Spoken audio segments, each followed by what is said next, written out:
everyone! For those of you who know me, hi, it's me. And for those of you who don't know me, my name is Alfie and I am pregnant. 22 weeks pregnant, very well along into my second trimester. I think I have about like 4 months to go until the baby's due. But aside from all of that, I just wanted to come on here and make a video about the things that I experienced in the first trimester, or the first 3 out of 9 months of pregnancy. Those first 3 months, I feel like I learned so much about myself, about my body, about my marriage. It's changed who I am today, actually. First trimester, I think, is the time where you feel the most different, just because all of these changes are happening to your body and you're feeling them for the first time, as opposed to, you know, the second trimester, you're kind of like, okay, I'm getting into the groove of this. So you just know how to handle these changes better, maybe. I just wanted to offer some things, or share some things that I experienced during those 3 months, and I wanted to offer some maybe advice to like alleviate some of the discomfort you may feel. So like, I made a list over here of everything I experienced and things that helped me get through the first trimester. In the first few weeks of my pregnancy, after conception, I didn't notice any changes except for a more tender chest. It's the same feeling I would have every month prior to my period, but this time it was just a lot more amplified. I felt a lot more sensitive in that area, sensitive and tender, and it just felt like they were super swollen. So to me, I was like, okay, maybe my period this month is gonna be more heavy, like and I know it has nothing to do with that, but it was just me trying to like reason with myself. That was the very first thing I noticed. It wasn't the nausea or the morning sickness or anything. It was the changes in my chest that I was noticing. Actually, that time, my husband and I were really active in terms of exercise. We would practice Muay Thai with each other in our backyard. We went rock climbing, we went hiking. We were using each other as weights for each other because we don't have a gym at home. So we were trying to like modify our workouts to fit each other's needs. And I had no idea that I was pregnant at that point. Thankfully, it didn't harm the baby. After that, I realized I didn't get my period, and my period usually comes like on time. Aunt Flo has a schedule and she's never late. She's never stuck in traffic. And come period day, and she never came, and I was like, okay, maybe she's just a bit late. She's like having a hard time picking out which shoes go with her dress. And then I think the 4th day came, or the 3rd day, and then I was like, okay, this is super weird because I don't feel anything at all. I felt my cramps, but she just was not showing up. So at that point, I messaged a couple friends and they told me to wait about a week after my period was late to take the test. So that's exactly what I did.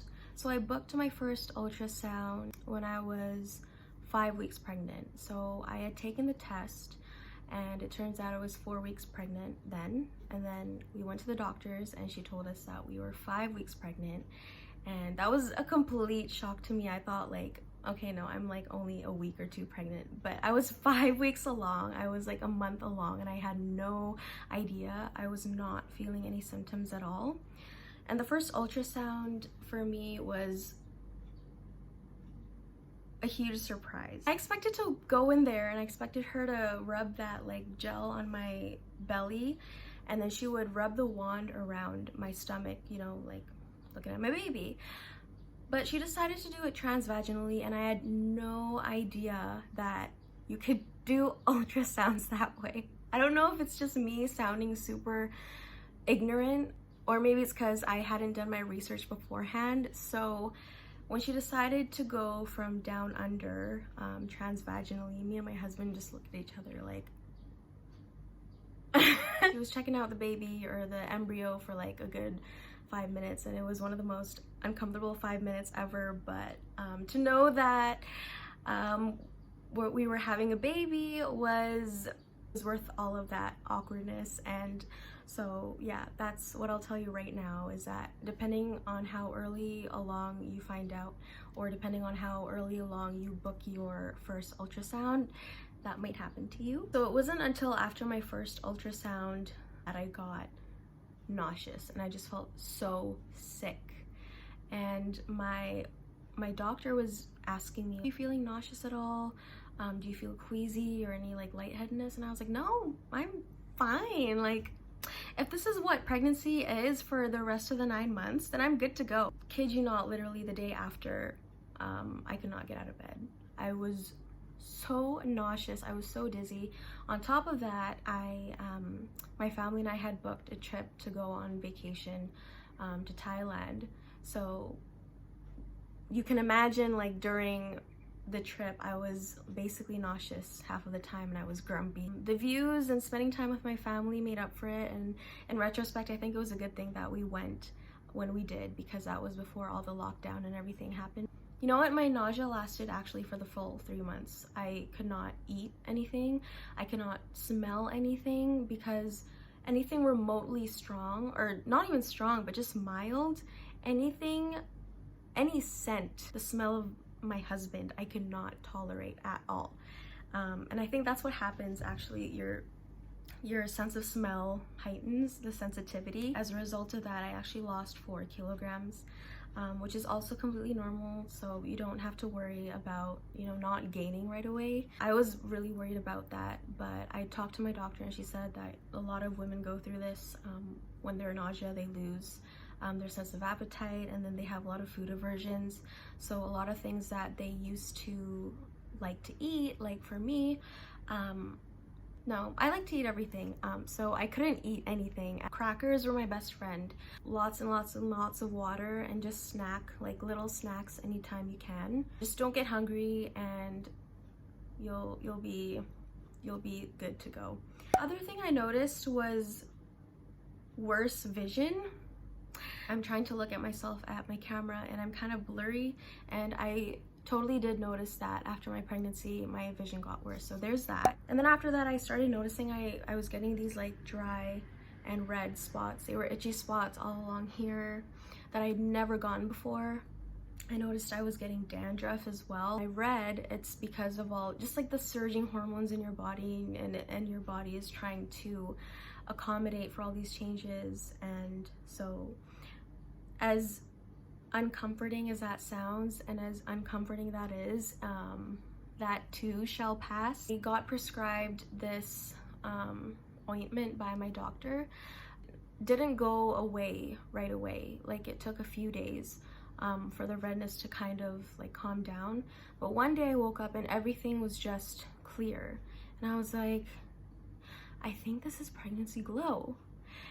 And I'm just gonna say that it is. As I read that pregnancy glow doesn't really have a time frame either, like you don't really know when to expect it, but just know it's because it's the increase of blood flow going, like circulating throughout your body. So that's why you might look a little more rosy, flushed in the cheeks, more like plump and healthier, and your skin might clear out. I got pregnancy glow, it lasted for like a good week for me, and then my skin was back to its dull self. Headaches were another thing that I noticed. I've always like had headaches, and I've gotten that checked to the doctor before pregnancy, before like just a couple years before.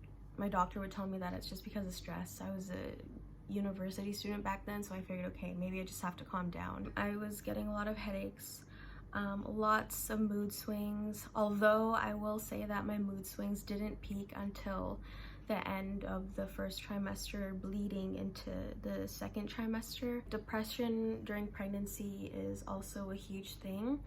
I've heard a lot about baby blues, where you experience depression after you give birth to your child. I didn't know that you would experience, or you could experience, depression during pregnancy as well. I experienced lows that I've never experienced before, and it just felt like I could not get out, and I just felt like I hit rock bottom at that point, and there was no help, no end in sight. So obviously, in hindsight, looking back, there were better ways for me to deal with it, but I feel like that should be just a separate video. Anyway, yeah, headaches and mood swings, and I also, okay, just a physical change. Soft hairs were growing on my stomach.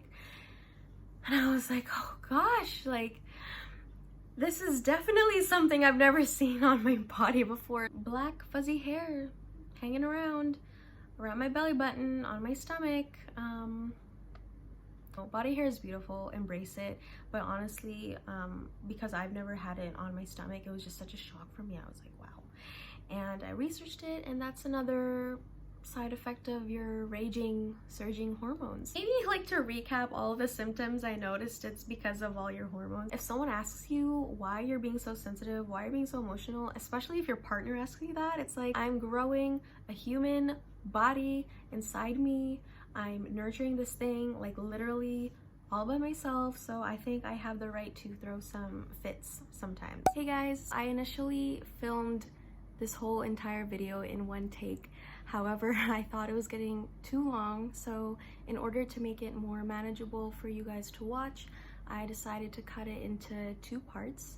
So this video being about all the symptoms, and then the separate video about all the ways that you can alleviate the symptoms. If you think this is the end of the road for you and you got everything you needed to know, awesome, great. If you're curious to know about how I alleviated my symptoms, then feel free to watch the next video. Thanks.